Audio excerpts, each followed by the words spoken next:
Hi, everybody. This is Jason Eagle, your natural health authority, with another Healing Matters today. And you can find me at jasoneagle.com. You can also find me at strategichealing.us. Jason Eagle QRA, that is my podcast, that is my YouTube, that is my Facebook, that's all of these different things. Today, we're going to talk about one of the, I wouldn't say common, but one of the diets, and that's what's called the Paleo Diet, or what's called the Paleolithic Diet, or also known as the Caveman Diet or the Stone Age Diet. It is not a super restrictive, but it is restrictive and it's different, and I'm going to explain it to you. The Paleolithic Diet is basically comes from a doctor. His name is Dr. Loren Cordain. Loren Cordain wrote a book, and he's written a number of different books, but he is a professor at Colorado State University. Dr. Loren Cordain developed the paleo diet through decades of research and collaboration with fellow scientists around the world. And Dr. Cordain began working on the concept of the paleo diet when he was trying to come up with and he's also known as an evolutionary dietary specialist, okay? A curiosity of the optimal human diet that drove his research. He wasn't searching for opportunities to sell a book or anything like that. He was just looking to figure out, okay, what is the human made for?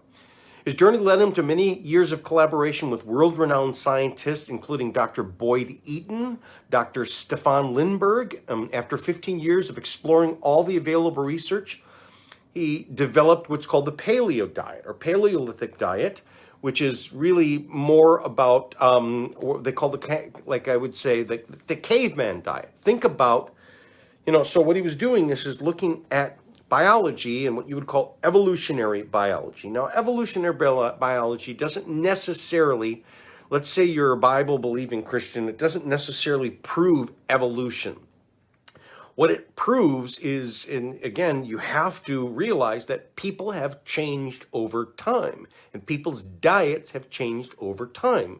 And there have been cavemen. There still are caveman people. There are still people that eat more simplified diet. Not everyone goes to the grocery store. Not everyone cooks the food the same way. Not everyone cooks. I mean, you would think about even people living in the Amazon and things like that. A lot of tribes are still Paleolithic. It's what you would call the caveman or hunter-gatherer, which is if you didn't have a certain amount of, let's say, availability to processing.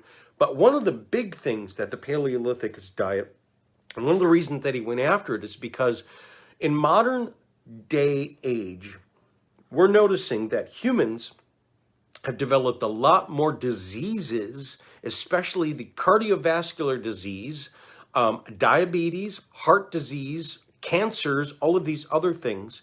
And there's a lot of proportion. So there's two diets that really are looking at, or actually three diets that are a big one, which is the paleo diet, the ketogenic diet, and the Mediterranean diet is number one, it's kind of following in terms of how did people used to eat? How did our ancestors? Going back to evolutionary, which is when people lived in, basically out in the wilderness, and then before they moved into cities and before they developed stores and stuff like that, if you had to get it your own, what would you do? And if you, for instance, now the other big thing is that the big difference in modern human beings, and when you go back to modern, we're really talking about, let's say, going back to Egypt, let's say going back to Babylonia, let's say going back to the Roman times, that's modern.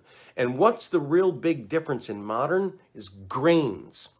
And there's the difference between, let's say, getting grains out there, picking it yourself, and then having somebody who are workers who pick it and then put it together, and farmers who then take it to the mill and then they mill it and then you make bread and all this other stuff. So, and there's a big talk in terms of, especially in, let's say, the vegan world or the vegetarian world, or even when you look at that old food pyramid diet of whole grains. Whole grains being and what is a whole grain? A whole grain is essentially whether it be a wheat or barley or rye or oats or something like that, that is the least unprocessed, where it still has the hull around it.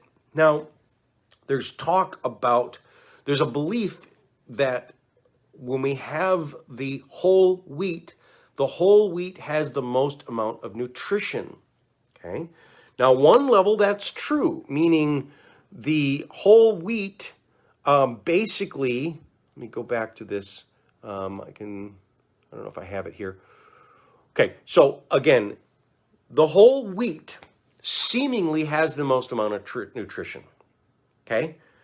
But the whole wheat, that level of nutrition or whatever, also comes with a number of other things, including chemicals that would be called, let's say, what would they call? Anti-nutrients, lectins, and other different types of things that, let me describe it this way, okay?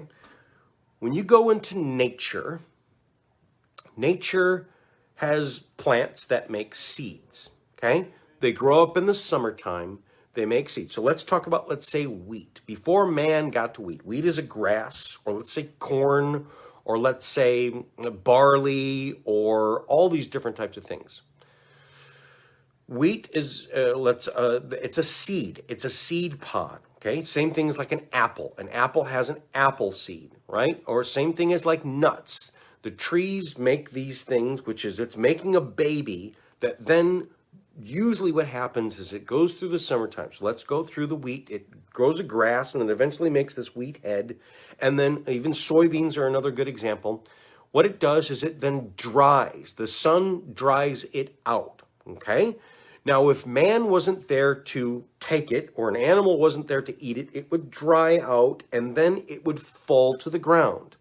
And then when it hits the ground, and sometimes it falls to the ground and it will overwinter, okay? Or it will go through a drought season. Now, many of the seeds wait until the conditions are right before they germinate. Now, what is germination? Germination is a dry seed. And again, if you were to take, let's say, a wheat berry that hasn't become dried, because you can get to, let's say, the wheat berry on that thing, and before it's dry, it's nice and soft. If you were to try and plant that in the ground, it will not germinate because it hasn't gone through this dried out phase. This dried out phase, it has to become hard and dried in order for it to then get to the phase of where it then drops to the ground and then the water goes into it and then it triggers this germination.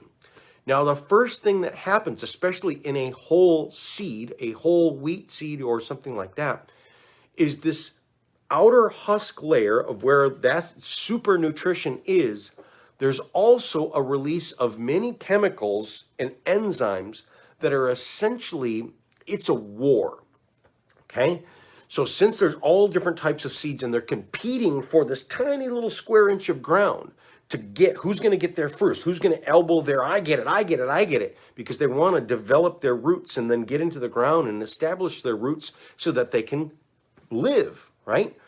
So there is this chemical war that happens where they release certain chemicals, and each seed releases chemicals that its own species is immune to. So it won't hurt the other one, but if it comes from another species, so let's say another different types of grass seed, what they do is they block the absorption of, in particular, calcium and magnesium and all of the things that they need to eat.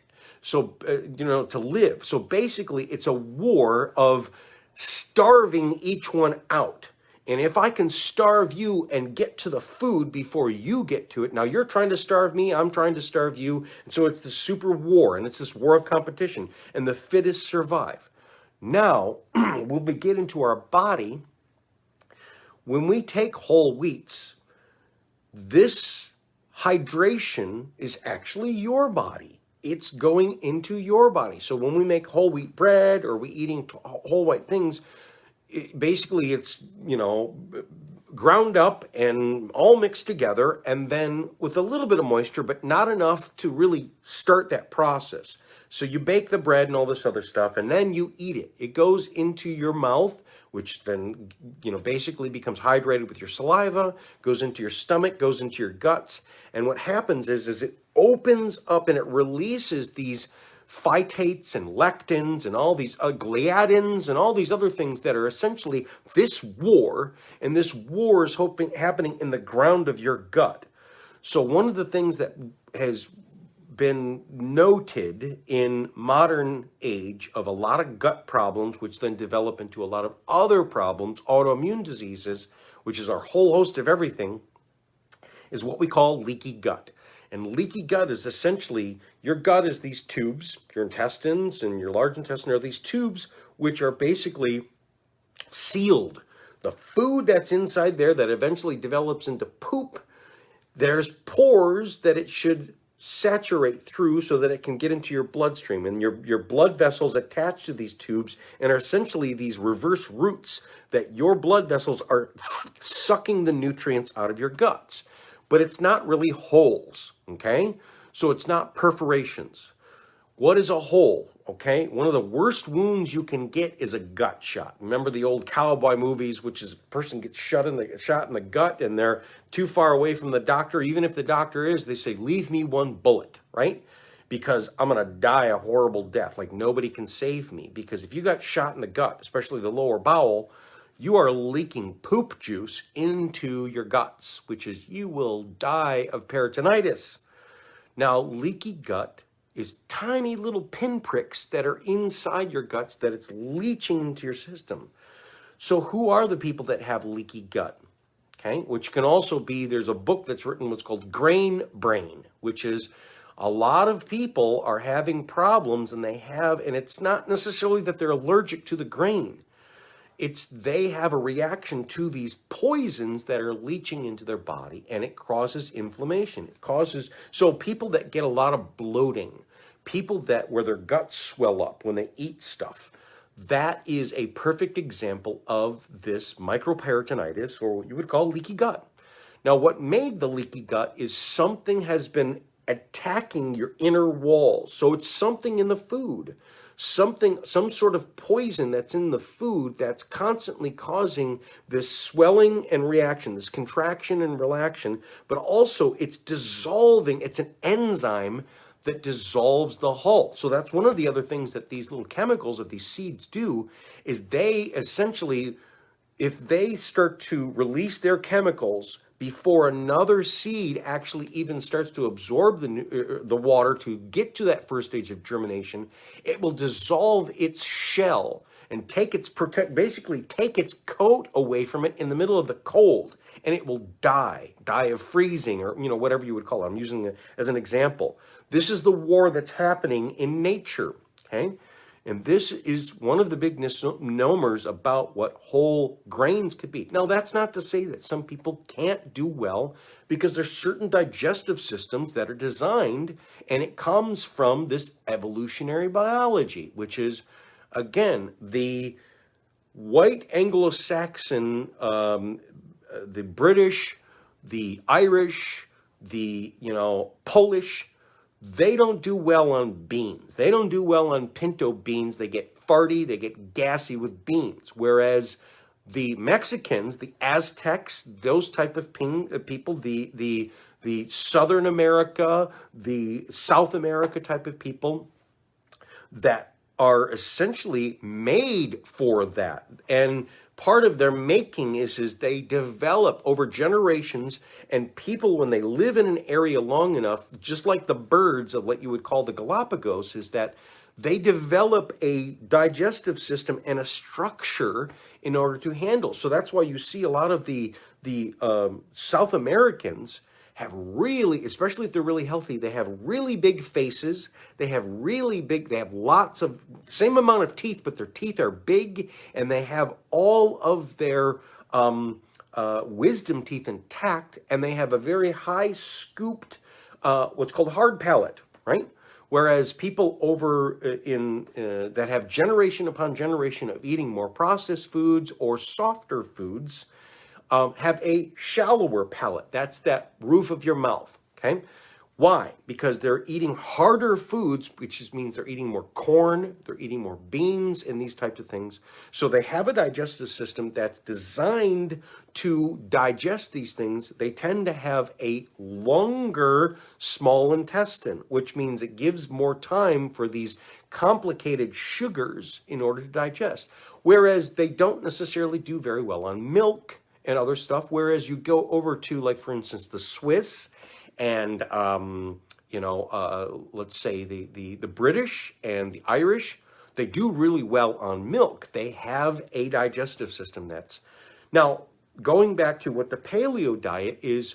We all go back to some very similar ancestors. Whatever race you are, the similar ancestors of every race is we ate more simply before we developed into cities, and we didn't really eat, making bread is a pain in the butt. It really is a lot of work for little bang for your buck. And so if you get to, for instance, I can eat this vegetable straight out of the ground, I can eat it raw, I can eat this nut raw, I can eat these seeds raw, maybe I cook a little bit, but it doesn't take much processing. Whereas making bread is, you got to have a bunch of workers. It takes, days, weeks, months. And then even the baking, it takes very specific type of process. Now, why do people get into eating grains, especially bread, is because there's the other thing that we're noticing too, is that the level of diabetes that we have because of a high glycemic index, okay? Now, there's a lot of sugar in the carbohydrate of a grain, especially a whole grain, and it's a quick release. And so the sugar, it's even more sugar than straight sugar. It's even more sugar than honey. It's even more sugar than fruit sugar. It's a different type of sugar. And what it does is unless you are a slave, okay, really, when you really look at it, where did bread come from? Where did these grains come from? It was slave food. It was basically, develop this whole system of a bunch of workers to create this very cheap food that can also sustain you when you're working. And when you're working hard manual labor, that's when you look at a bunch of our ancestors, they did do bread and they do the biscuits and all this other stuff, is because they're going out and they're working in the field. Whereas if you're not working for somebody else, let's say you own your own farm and you don't live in a city and you have your family, you don't work that hard. So you don't need to have that bread. You don't have to have this stuff, and you don't have someone else feeding you. You're feeding yourself. So the Paleolithic diet is more of, well, when you go back to all of our ancestors, they really were Paleolithic, right? And so it's, number one, cutting out a lot of grains because they didn't eat that. So it's kind of putting on your thinking cap. Now, this is not just thinking. They did this through going through all of the records, as well as the Stone Age, as well as going through, let's say, digging up the bodies, examining the contents of people's, bones of, from these old archaeological digs, looking at their campfires, looking at their homes, looking at their bodies, looking at the records, looking at the paintings, all of this other stuff, and like even the cave paintings and stuff like that. It's all that's Paleolithic, which means how many generations of people lived like this, and then now how many generations of people live like this, where we eat the bread and all this other modern type of food.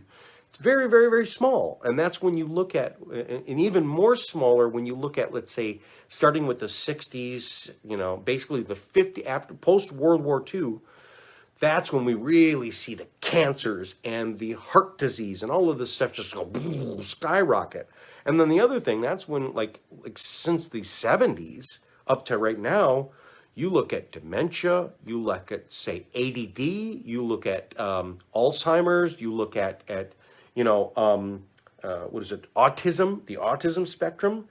It's the food. And what is different? It is the food. So the paleo is like, well, how do we go back to that type of eating?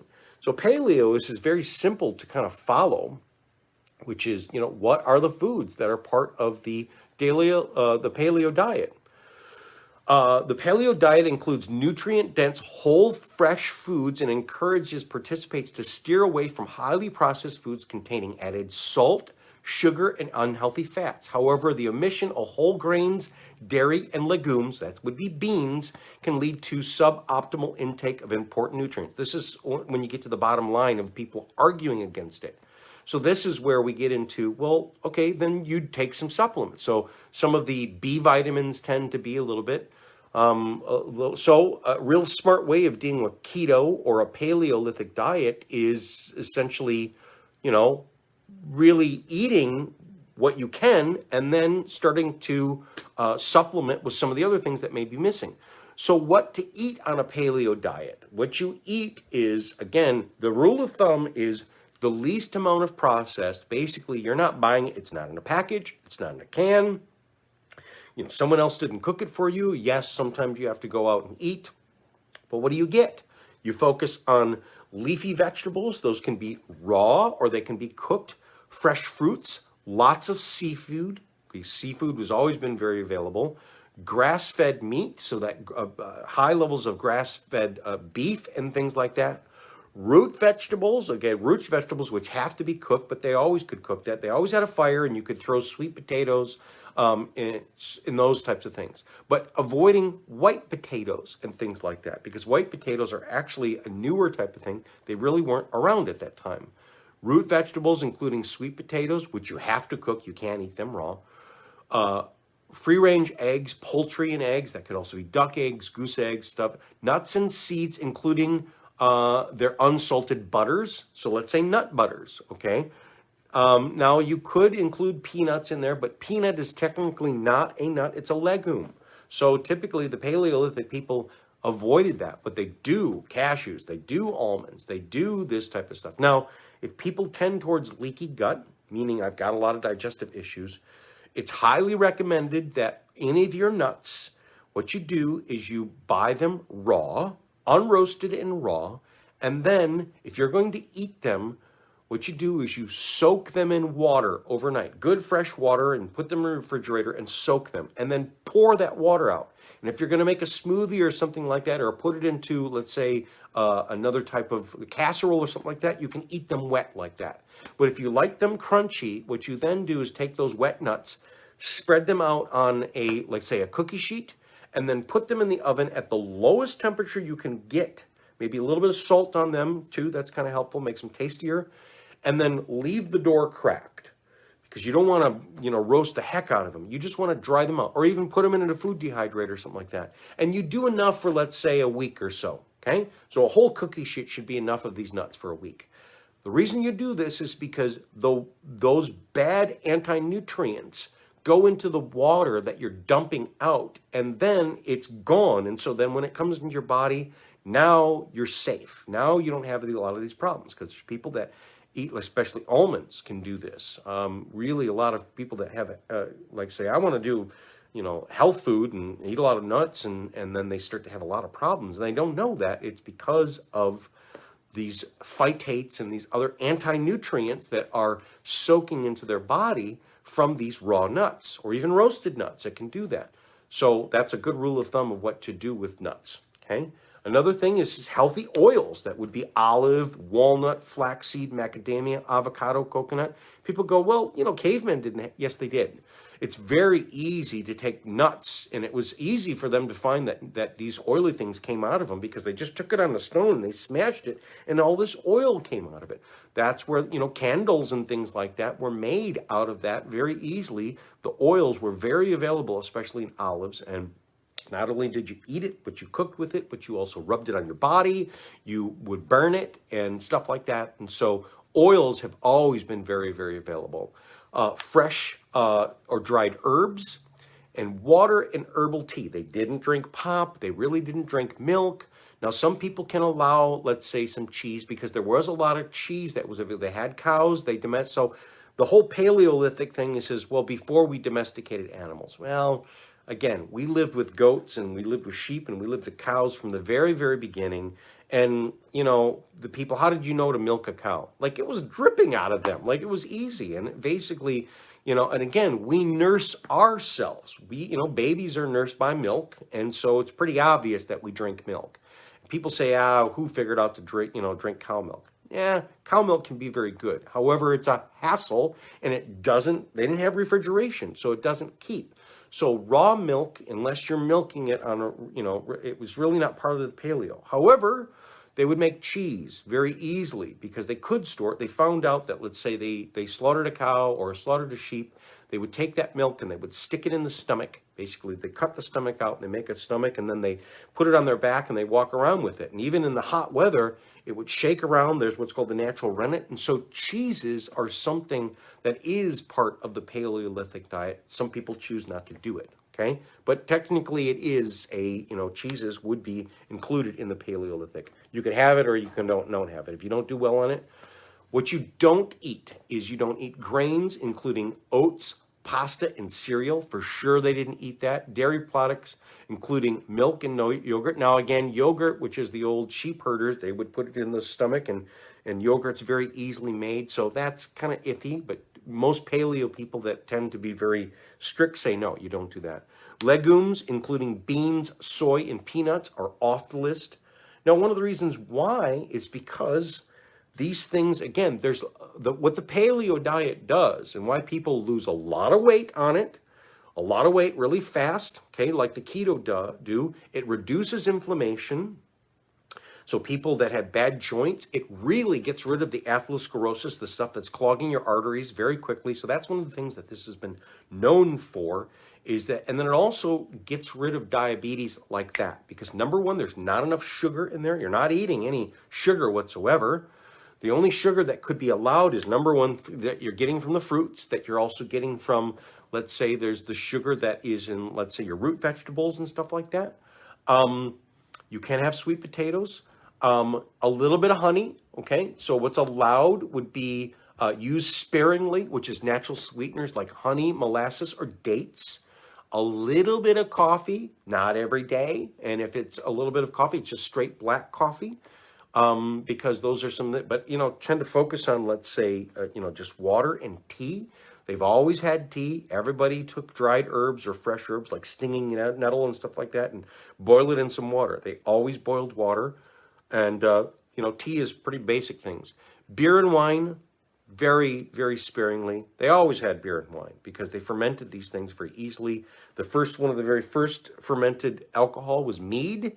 And it was really, they found it. Basically, when you found a beehive that had rain get into it and it started to ferment, or let's say you started eating some like really, really ripe fruits, they have lots of alcohol in it. And so people figured out, and they just put it in a container, and then the juice that came off of it, like, that's alcohol. So they've had wine and beer and mead.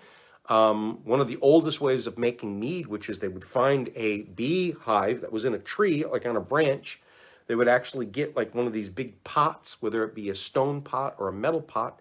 They fill it with water. They find a river and they'd fill it with water. And then they build a fire on it and they'd get that boiling. And then they would cut the beehive and they'd drop the whole thing, bees and honey and all. And they would boil that down, right? And basically, and then just let it sit there. And then it would start to ferment, and then you got mead, which is you got this alcohol out of it. Another thing that you can use sparingly is almond flour, coconut flour, and other baking replacements. They could bake, but they didn't waste their time on the grains and the whole grains and the wheat and stuff like that. Now, one of the reasons why that this has been very helpful for a lot of people in losing weight and curing diabetes and all this other stuff is because you don't get the glycemic spikes, because you're not adding any sugar. You get a lot of people's gut problems is because they're feeding a lot of sugar. A lot of infection, viral, bacterial, candida, all of the stuff, parasitic, is fed by these sugars. So you're taking that out. You heal the liver. Also, it has, when you're eating the way that you should, which is when you do eat a lot of leafy vegetables and stuff like that, and root vegetables, there's a lot of fiber. There's a lot of soluble fiber, as opposed to, they talk about, make sure you get your fiber from the whole grains. The whole grains have insoluble fiber as opposed to soluble fiber. And they noticed that actually what's better at actually reducing a lot of inflammation as well as the heart disease and atherosclerosis, getting rid of these bad fat deposits that are in your veins and arteries that develop calcium, and that's the heart attack and the stroke and stuff like that. The soluble fiber tends to grab onto it, and also the soluble fiber tends to be more prebiotic, which is it's actually healing the gut. The insoluble fiber, which is the grains, tends to actually kill, it supports the growth of a lot of the bad ones that in terms of the bad probiotics. So there's probiotics, good and bad. And there's, in the whole probiotics things, there's what's called prebiotic fiber, there's probiotic fiber, there's postbiotic fiber. So it's basically kind of like getting the soil right and then fertilizing it and then growing the little things that grow inside there, okay? And that's what probiotic would. But there's a beginning stage, a middle stage, and an end stage, and all of these different things that kind of work together. And what it's found, especially when you look at our ancestors and what our ancestors did, so that's part of the reason for the Paleolithic is you're waking up with stored memory inside of all of us.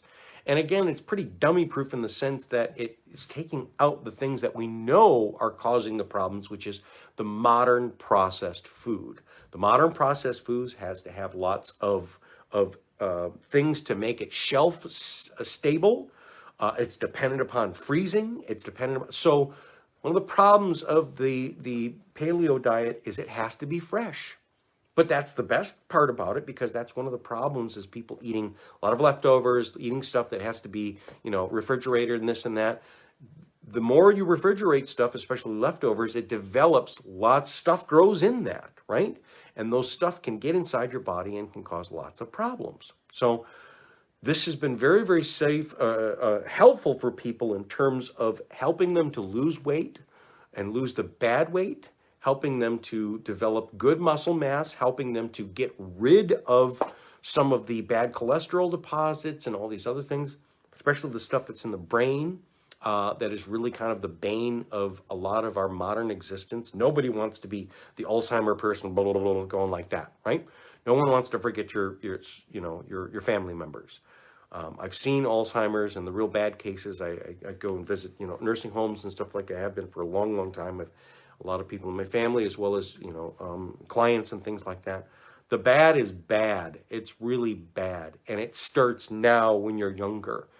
So the paleo diet can actually be very, very successful for people who say, I've got diabetes, I got a lot of these problems. What do I do about it, right? And again, people kind of go, well, what supplements do I take and stuff like that? Supplements are good, but supplements can be expensive. Now, here's the other thing that can be when you first start out doing, whether it be a keto diet or the paleo diet. Watch out for this, is what's called the carb flu. Okay, you can expect to lose stubborn weight that you've been trying to shed after the initial carb flu. And the carb flu is when your body is used to eating all of these refined carbohydrates, you start to have this first reaction. You start to feel kind of achy and almost even get like a flu type of symptom. It's not the COVID, it's not this. Now just roll through it, you'll get through it. Sometimes that means, what do you do when you get a flu? Stay in bed, drink your fluids, rest, okay, until you're over it. But don't break it, don't go back. It will want you to go back. I'll just go back to my crackers and eat my, don't do that. You'll get through it. And basically it's what's called a Herxheimer type of reaction, where your body's reacting. And it is the bugs that we're feeding off of these sugars that we're going, give it to me, give it to me. They start attacking you, your immune system. The flu, or let's say a flu reaction, that's a good sign. That doesn't mean that you're losing, that means that you're winning. Even when you do get the flu, when you get the symptoms are when, whether it be the fever or the body aches or something like that, you got to support it and take care of yourself. But that's a sign that your immune system is fighting back. Get on your vitamin C. When you get the flu, or especially the carb flu, don't do the vitamin C that has sugar in it. You can take just straight ascorbic acid as a powder form or whatever. Get the non-sugar ones, support yourself, push your fluids, and ride through it, and you'll get it, right? But you'll notice once you get through that, you'll have more energy that you're used to. Your sleep will improve. If you have skin issues, whether it's acne or rashes, making a transition to the paleo might clear this up as well, because it's anti-inflammatory nature of the diet, it's not uncommon for your joints to be less achy than normal, right? And then you're eating a lot more protein, with a balance of a lot more of the good vegetable fibers, and you're cutting out these insoluble fibers. So again, inflammation gets a lot better. Okay. And again, people that do it, most everybody that does it, most everybody, like 98% of the people that I know that do it have lost a lot of weight in the beginning. Okay. And then you start to taper off, and then sometimes it's time to change. Okay. But it's also a really good way too, because it controls your behavior. A good way with the paleo diet is,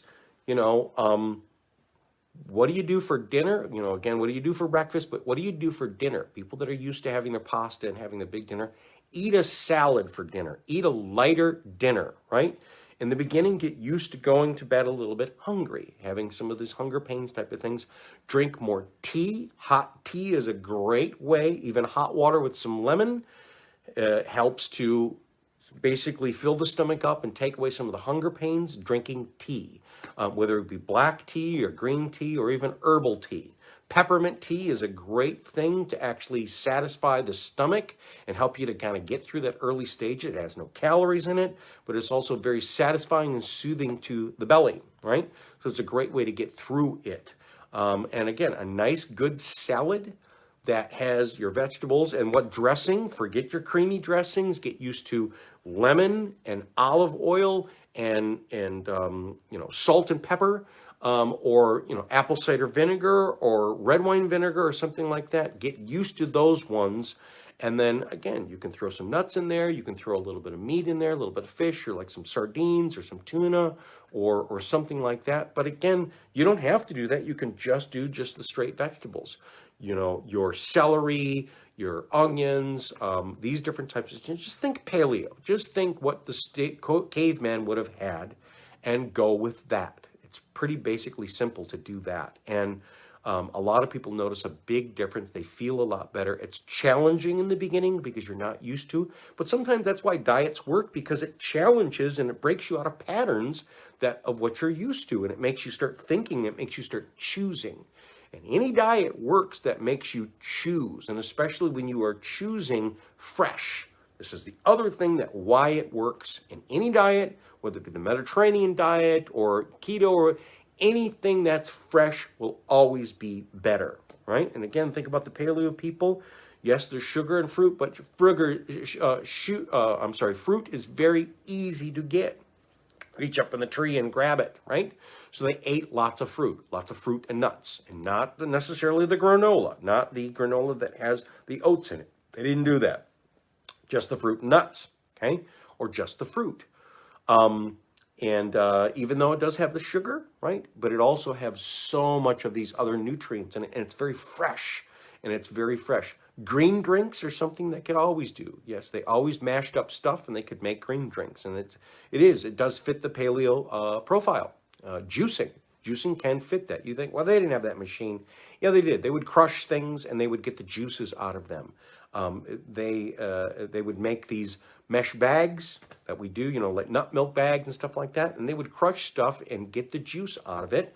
And so juicing is always something that was also very available. So this is Jason Eagle, your natural health authority. Until next time, try something out. Try to change. And if you remember nothing, go fresh. Go fresh or go home. Okay. Till next time, this is Jason Eagle. Thanks. Bye-bye. Thanks for watching. I invite you to press the like button because you liked what I had to say about your health, and also press the subscribe button to be able to easily find me and also be part of this. I look forward to helping you reclaim your health naturally.